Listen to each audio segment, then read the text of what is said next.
মাকে যখন ছোটোবেলায় দেখতাম তখন মা একটুখানি তাকালেই, মা যদি একবার আমাদের দিকে একটুখানি চোখ বড় করে তাকাতো, আমাদের ভয়ে গা হাত পা ঠান্ডা হয়ে যেত।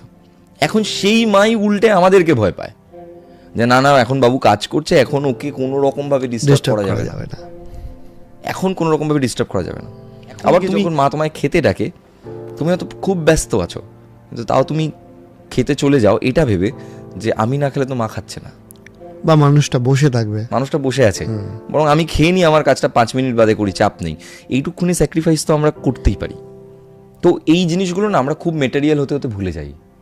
আমরা যখন খুব মেটেরিয়াল হতে থাকি, না আমার কাজ খুব প্রায়োরিটি, আমার কাজেই মা খেতে ডাকছে, ধর তুমি চুপ করো তো, ভালো লাগছে না এখন আমার। দিস ইজ রং, এটা করা উচিত না। কারণ আমরা যাদেরকে হ্যাপি রাখার জন্য কাজ করছি, আমরা তো প্রথমেই তাদেরকে সব থেকে বেশি কষ্ট দিয়ে দিলাম।